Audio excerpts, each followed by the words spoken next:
El tema de hoy es un tema que es interesante porque de esto no se habla. Básicamente esto no se predica. Pero es importante porque dice por ahí que en guerra avisada no muere soldado, no muere gente. ¿Okay? El perdón gubernamental de Dios. Hay por lo menos 4 tipos de perdón en la Biblia que podamos nosotros darnos cuenta, ¿verdad? Ni Tu Chen, un chino que muy espiritual y dio muchos estudios bíblicos y la gente escribió sus estudios bíblicos y él también escribió. Convenientemente le puso nombres, pero no quiere decir que estos nombres que él le puso, estos 4 tipos de perdón, sean los nombres que tienen que tener. Yo estoy usando los nombres que él le puso por economía, en el sentido de que no me tengo que inventar ningún nombre. Ya él los inventó, así que yo los utilizo. El primer perdón es el perdón eterno, el segundo perdón es el perdón prestado, tercer perdón es el comunitario y el cuarto perdón es el perdón gubernamental. Antes de pasar a explicar lo que es el perdón gubernamental, vamos a dar una breve descripción de los otros tipos de perdón. Por ejemplo, el perdón eterno, para nosotros que creemos en Cristo Jesús, Él perdona todos nuestros pecados para siempre y quita todas nuestras iniquidades para siempre. No queda ninguno delante de Dios. Ese es el perdón eterno. Simple, sencillo. El perdón prestado, muchas veces Dios mismo dice, te perdono, y a veces, sin embargo, Dios declara su perdón a través de la iglesia. Dios ha perdonado, nosotros como iglesia decimos, Dios ha perdonado tus pecados. Y a este tipo de perdón lo llamamos perdón prestado. Por ejemplo, Juan capítulo 20, los versos del 21 al 23, leemos. Entonces Jesús le dijo, esto es a sus discípulos, una vez más, la paz sea con ustedes. Así como el Padre me envió, también yo los envío a ustedes. Y habiendo dicho esto, sopló y les dijo, reciban el Espíritu Santo. A quienes ustedes perdonen los pecados, les serán perdonados. Y a quienes no se los perdonen, no les serán perdonados. Aquí tenemos que tener cuidado de no caer en el error de la Iglesia Católica Romana. La consecuencia de recibir la Iglesia o recibir el Espíritu Santo es que la Iglesia sabe de antemano a través del Espíritu cuáles son los pecados que se retienen y cuáles son los pecados que son perdonados. La Iglesia tiene autoridad, pero esa autoridad no es en sí misma, porque la Iglesia misma está bajo la autoridad del Espíritu Santo de Dios. Así que el perdón prestado es que Dios perdona los pecados de las personas a través del canal de la iglesia. Por ejemplo, si tú ves a una persona que viene hoy aquí a la iglesia y esta persona se arrepiente de sus pecados y esta persona confiesa a Cristo como Señor y Salvador y recibe al Señor en su corazón y tú le preguntas ¿dónde está el Señor? Y dice, está en mi corazón y yo sé que lo recibí. Entonces tú puedes decir, todos tus pecados te son perdonados. Tú eres de parte de Dios. Dios te usa a ti como iglesia decir, todos tus pecados te son perdonados. Porque si la iglesia no pudiera perdonar o retener los pecados, ¿cómo entonces puede uno decidir como iglesia qué persona podemos bautizar y qué persona no podemos bautizar? ¿O qué persona debe o no debe participar de la cena del Señor? ¿Verdad?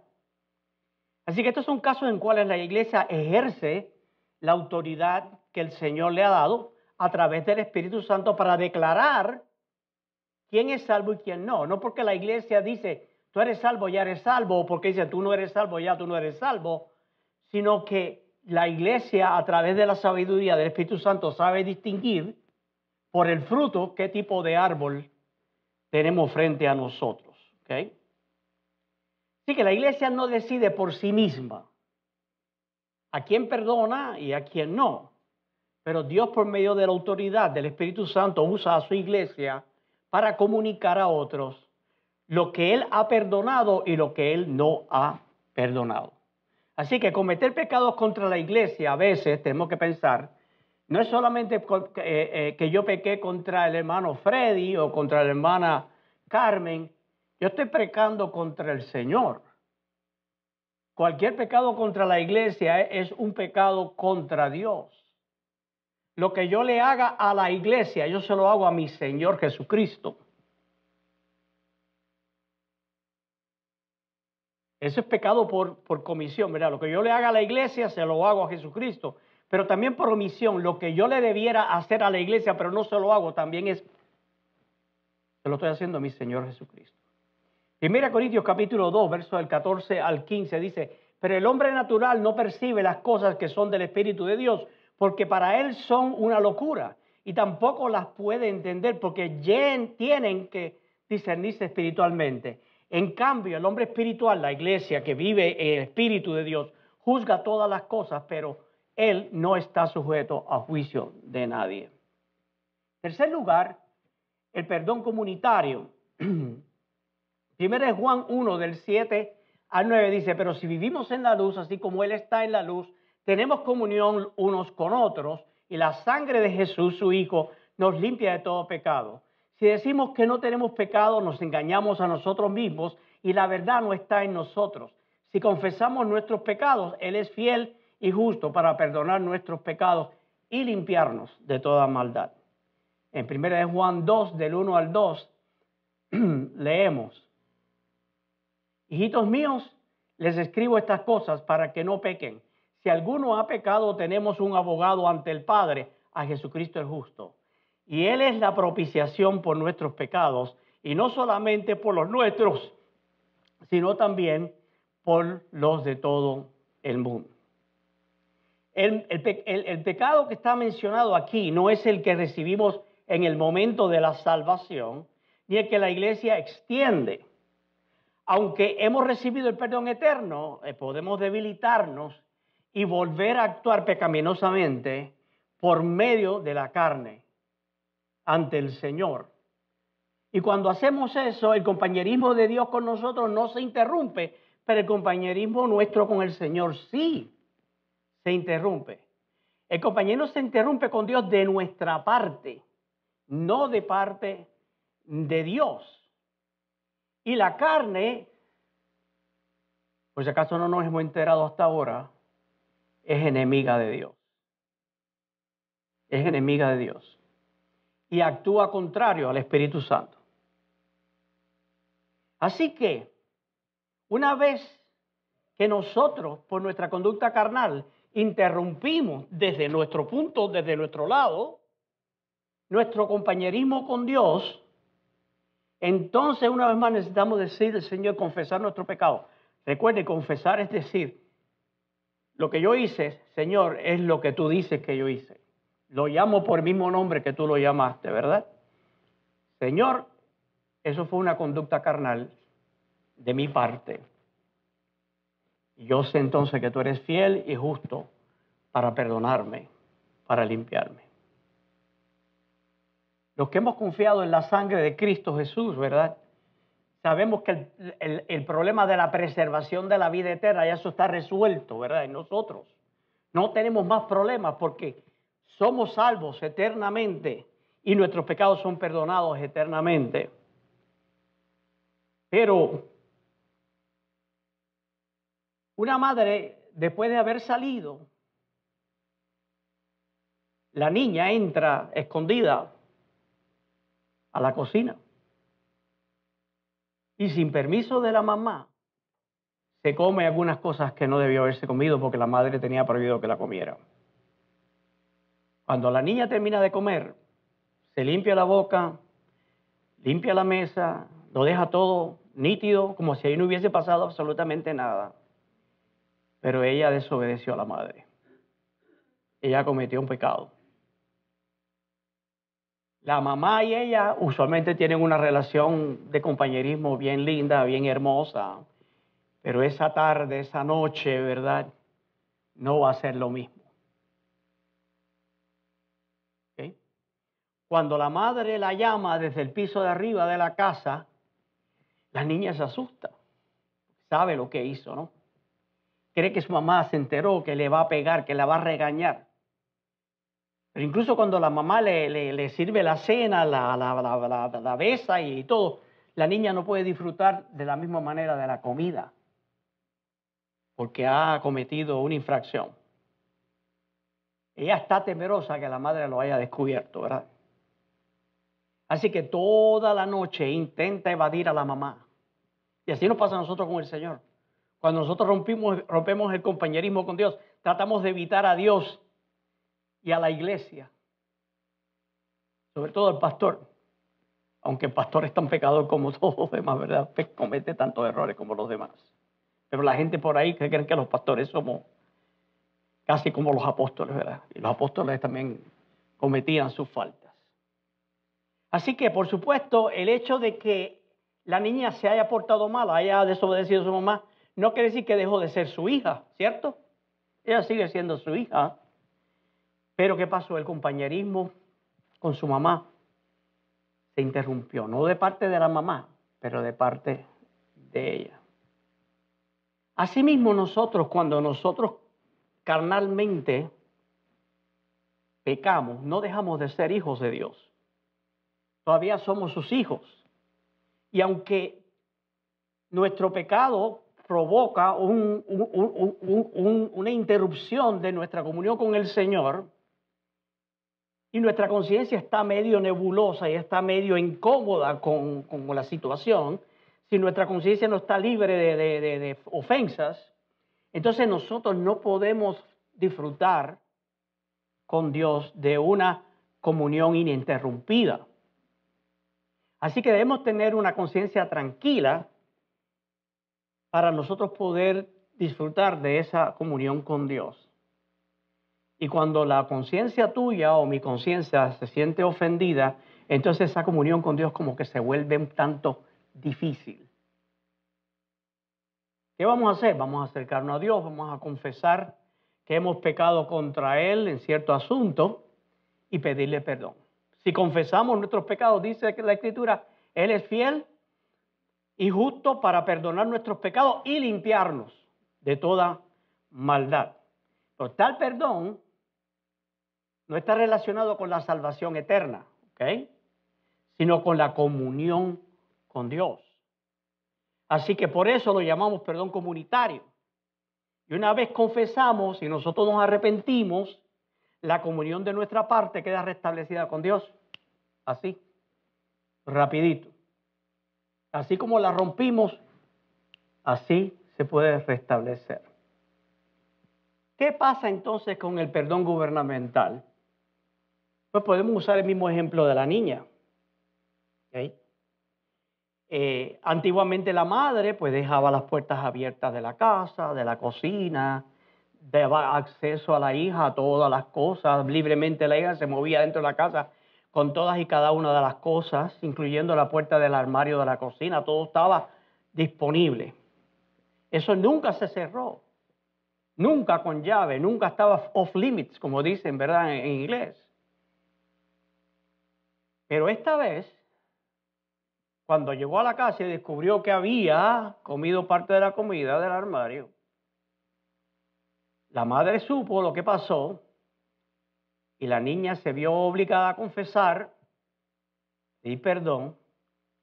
La madre perdonó a la hija, la perdona, la besa y el incidente se considera como algo pasado, se restablece la comunión, pero sin embargo, la próxima vez que la madre sea de la casa, ¿qué tú crees que va a hacer? Va a cerrar el armario con llave.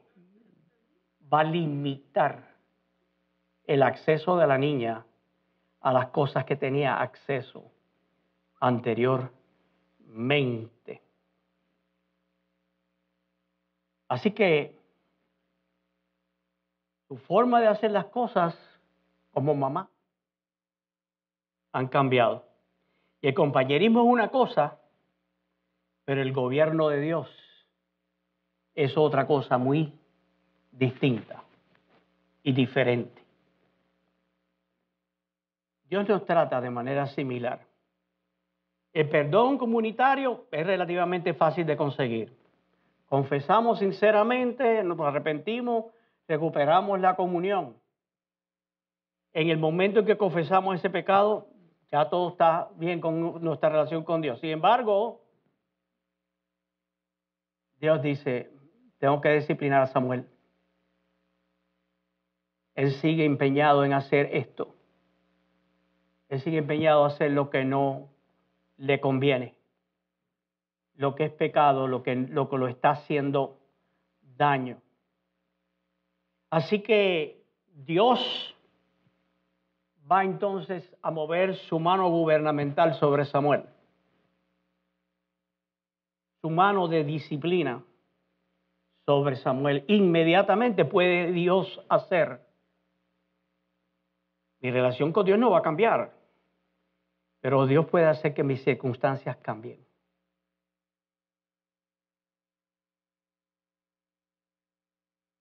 Y el propósito de Dios es hacer que mis circunstancias cambien, es por mi bienestar. No por Él, pero por mí. Así que una vez más puede llegar otro día en que Dios me retire esa mano gubernamental de disciplina sobre mí, pero su mano disciplinaria, y esto es lo que nosotros le llamamos el perdón gubernamental de Dios. Por tanto, mis amados hermanos, ¿qué es el perdón gubernamental? Es algo muy diferente al perdón eterno, el prestado y el comunitario.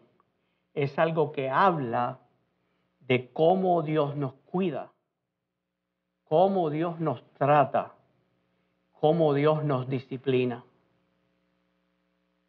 Hay muchas personas que nos critican a nosotros que tenemos el mensaje de la gracia, que decimos que la gracia es licencia para pecar. Cuidado, la gracia no es licencia para pecar. El que entiende la gracia de Dios bíblicamente, lo menos que va a hacer es pecar. Porque dentro de la gracia incluye la disciplina de Dios. ¿Ok?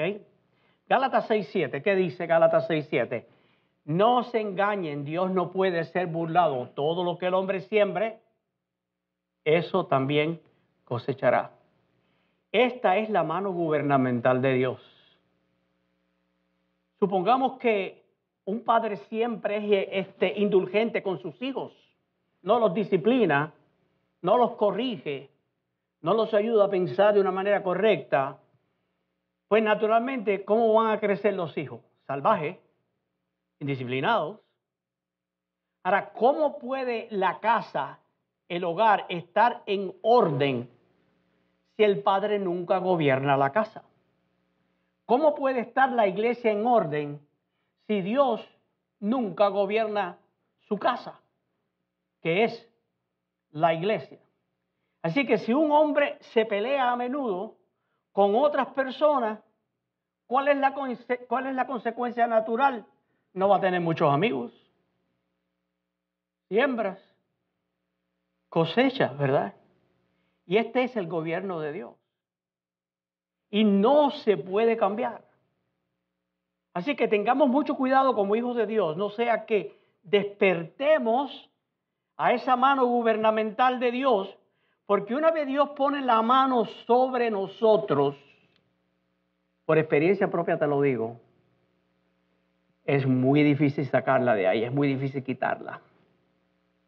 ¿Te acuerdas cuando hemos hablado de la escuelita de la adversidad? Que cuando Dios mueve su mano sobre nosotros y que nos matricula en la escuela de adversidad, no nos va a dejar ir de esa escuela de la adversidad hasta que estemos graduados con honores, magna cum laude. Hebreos 12, del 5 al 6 dice, y ya han olvidado la exhortación que como a hijos se les dirige. Hijo mío, no menosprecies la disciplina del Señor, ni te desanimes cuando te reprenda, porque el Señor disciplina al que ama y azota a todo el que recibe como hijo. Así que para poder entender el significado del perdón gubernamental, vamos momentáneamente a usar el ejemplo del rey David como una ilustración. En ninguna parte de la Biblia presenta tan claramente el perdón gubernamental de Dios como en el caso de David y como la esposa de Urías. ¿Qué hizo David? Cometió dos pecados. Pecado de adulterio con la mujer de Urías y para que no se enterara el marido, Urías, entonces de alguna manera lo puso al frente en la fila porque sabía que ahí lo iban a matar, así que él cometió asesinato, cometió adulterio y cometió asesinato. Así que después de haber cometido estos dos pecados, David se los confesó a Dios. Si ustedes están familiarizados con el Salmo 51, ¿verdad? Contra ti solo he pecado, dice, ¿verdad? Ten piedad, oh Dios, de mí, conforme a tu misericordia. Y otros también, otros salmos más. Pero con un corazón profundamente contrito, confesó honestamente sus pecados ante Dios. Reconoció que lo que había hecho era feo, era inmundo, era ofensivo. Y eso está claro. Después que David confesó todos sus pecados, su comunión con Dios fue restaurada. Y esto es como el primer capítulo de Juan, ¿verdad? Si uno confiesa sus pecados, Dios es justo para perdonarnos y todo. Sin embargo, ¿qué pasó? ¿Qué le dijo Dios a David cuando le envió a Natán? Vamos a ver las palabras de Natán. Segunda de Samuel 12, del 13 al 14, dice, David le respondió a Natán, reconozco que he pecado contra el Señor. No dice ahí, he pecado contra mí, he pecado contra Urías, he pecado contra la mujer de Urías, contra el Señor. Y Natán le dijo, el Señor ha perdonado tu pecado y no vas a morir. Pero como los enemigos del Señor hablan mal del Señor, por causa de este pecado tuyo, tu hijo recién nacido tiene que morir. Así que David confesó sus pecados y reconoció su inmundicia. Entonces Dios envió a Natán para decirle que el Señor había quitado el pecado, que por lo tanto no moriría. Y eso indica claramente, ¿verdad?, que el pecado de David fue perdonado. Pero Dios tenía más que decirle a David. Primero, el hijo que había nacido de su relación adúltera tendría que morir. Segundo, en 2 Samuel 12:10 dice, ahora en castigo la violencia jamás se apartará de tu propia familia, pues menospreciaste al Señor y tomaste como mujer a la esposa de Urías, el hitita. En tercer lugar, 2 Samuel 12, del 11 al 12, dice, pero así dice el Señor, yo haré que el mal sobrevenga sobre tu propia casa. Ante tus ojos, tus propios ojos, entregaré tus mujeres a tu prójimo y a pleno sol se acostará con ellas. Lo que tú hiciste en secreto, yo lo haré a plena luz del día y en presencia de todos los israelitas. Aunque Dios había quitado el pecado de David, sin embargo, hizo morir a su hijo nacido de la esposa de Urías. Y nuevamente, aunque Dios había quitado el pecado de David, sin embargo, ordenó a la espada que nunca se apartara de la casa de David. Y una vez más, aunque Dios ciertamente había quitado el pecado de David, todavía permitió que Absalón se rebelara, o el hijo de David se rebelara contra él y profanara a las esposas de David.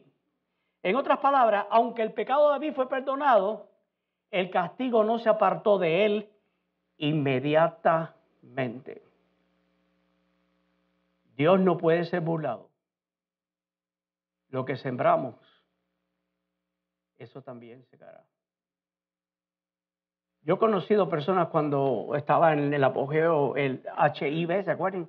Cuando estaba toda la cosa del HIV, que habían recibido a Cristo como Señor y Salvador, pero fueron promiscuos. cogieron el HIV.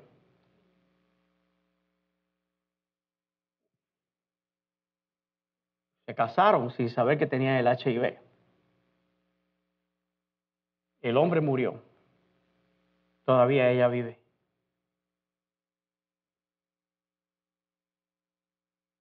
Vamos a hablar aquí con franqueza, hermano. Cualquiera que sea el pecado que hayas cometido, si vas a Dios y le pides perdón, vas a ser perdonado. Vas a ser perdonado. Eso no hay duda. La restauración de compañerismo puede ser bien rápida. David pudo restaurar rápidamente su comunión con Dios. Sin embargo, la disciplina de Dios, el gobierno de Dios sobre David, se mantuvo hasta incluso después de la muerte de David. Con la disciplina de Dios sobre él, el gobierno de Dios nunca se apartó. Por lo tanto, siguió que su hijo se enfermó. Y aunque David ayunó y se acostó en el suelo y lloró en ceniza, hizo todo lo que había, fue en vano. El hijo murió. La mano disciplinaria de Dios había caído sobre David. El hijo finalmente murió. Más tarde sucedieron otras cosas. El hijo primogénito de David, Amón, fue asesinado. Y después de eso, otro hijo, Absalón, se rebeló contra David. La espada nunca se apartó de la casa de David. No obstante, Dios le dijo a David que había perdonado sus pecados. Hermanos, Dios está dispuesto a perdonar todos los pecados que cometamos, pero eso no significa que podamos evitar que Él nos discipline o deje que su mano gubernamental caiga sobre nosotros. Ojo, no confundamos la gimnasia con la magnesia. Son dos cosas muy diferentes. Una cosa es la salvación y otra cosa es que Dios te permita la indisciplina dentro de la casa de Dios, que es la iglesia. No, tú sabes, ¿sabes? Como dicen por ahí, tengo la carne religiosa del domingo en la mañana, pero tengo la carne que no es religioso del jueves, viernes y sábado en la noche. Ok, el pastor no sabe. Tampoco ustedes saben lo que el pastor hace, ¿verdad? Viernes, sábado y domingo. Ustedes no lo saben tampoco. La iglesia no se entera. Pero en tu mente, ¿tú crees que ya Dios te perdonó todos los pecados? Así que yo puedo de vez en cuando tirarme una canita al aire, o yo de vez en cuando puedo hacer esto, puedo hacer lo otro. Ok. Yo como pastor no te voy a prohibir que tú hagas nada. No tengo poder para hacer eso. No tengo autoridad para hacer eso. Tengo autoridad para decirte lo que te estoy diciendo hoy. Pero ten cuidado. ¿Ok? Porque con la gracia de Dios la podemos rechazar, la podemos aceptar y disfrutar, pero también hay un peligro que la podemos abusar. Y Dios no va a permitir que nosotros abusemos su gracia. Primera Corintios 11:27, para ir concluyendo, para que veamos que esto no es una cuestión de David solamente, ¿no? Porque si uno dirá, no, porque eso está en el Antiguo Testamento. No, cuidado. Así que cualquiera que coma, y esto tiene que ver con la Santa Cena, así que cualquiera que coma este pan o beba esta copa del Señor de manera indigna, será culpado del cuerpo y de la sangre del Señor. Aquí viene la mano gubernamental de Dios por participar indignamente de la cena del Señor. Por tanto, cada uno de ustedes debe examinarse a sí mismo antes de comer el pan y de beber de la copa.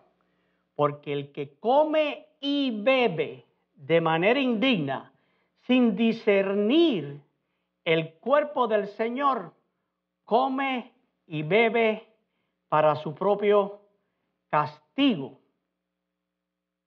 Así que cualquiera que come este pan o beba esta copa del Señor de manera indigna, será culpado del cuerpo y de la sangre del Señor.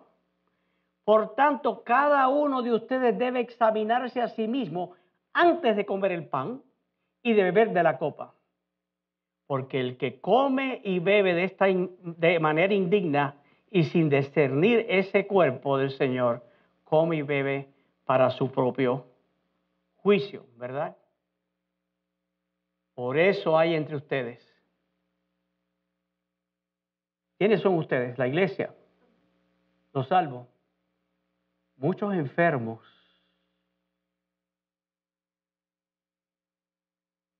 Y debilitados.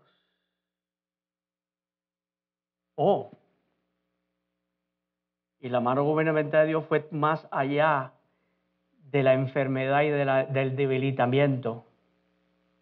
Han muerto. Si nos examináramos a nosotros mismos, no seríamos juzgados. Primera de Juan 5, del 16 al 17. Si alguno ve que su hermano está cometiendo un pecado, que no sea de muerte,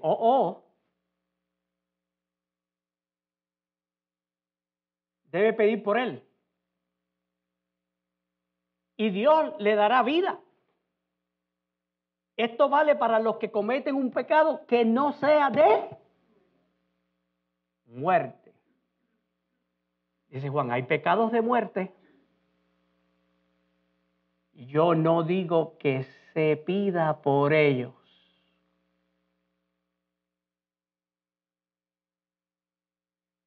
Toda injusticia es pecado, pero hay pecado que no es de muerte.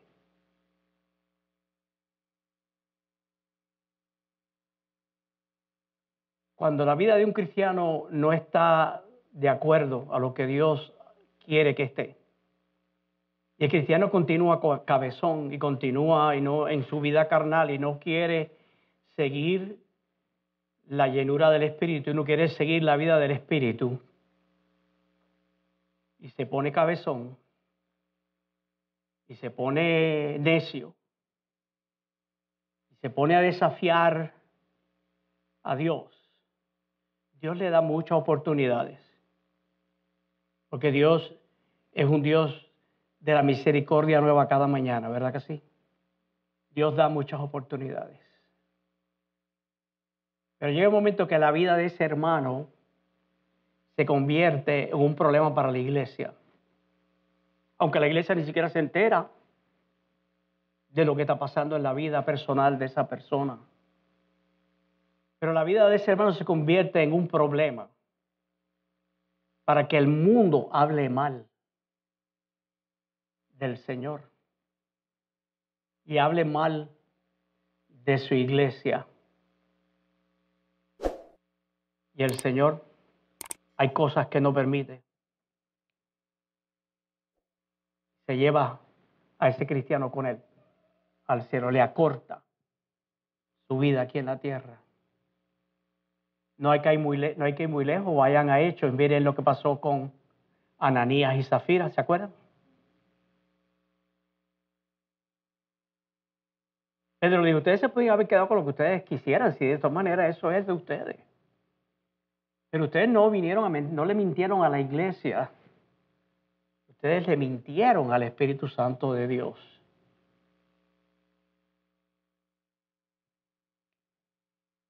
Ananías cayó muerto primero y después cuando vino la mujer, ya hace unas horas que ya enterraron a tu marido y tú también.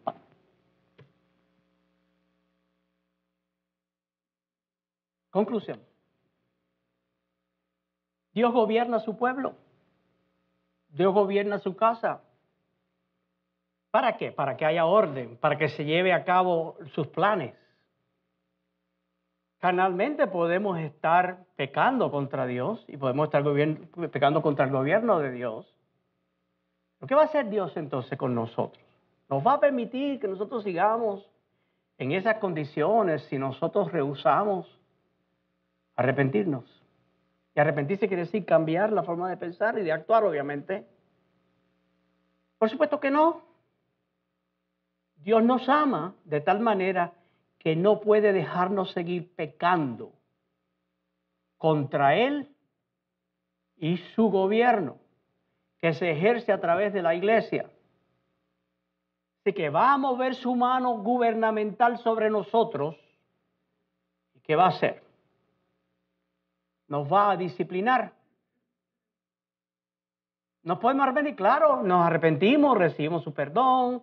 Dios nos va a corregir de tal manera que vamos a parar de esa actividad carnal que nosotros estamos cometiendo, y el gobierno gubernamental de Dios va a entrar en acción y no nos va a quitar su mano gubernamental o su mano de disciplina hasta que haya un cambio genuino en nuestra manera de pensar.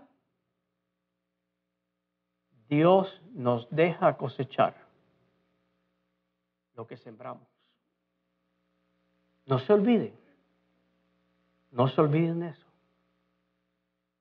Y esto es parte de la gracia de Dios. Dios hace esto por su gracia. No hay conflicto entre la gracia y la disciplina de Dios. Así que hoy es un día en que debemos reflexionar, debemos inclinar nuestros rostros, cerrar nuestros ojos y preguntarle al Espíritu Santo de Dios qué área hay en nuestra vida que nosotros estamos mal usando, que estamos teniendo fe en la carne y no estamos teniendo fe en el Espíritu de Dios.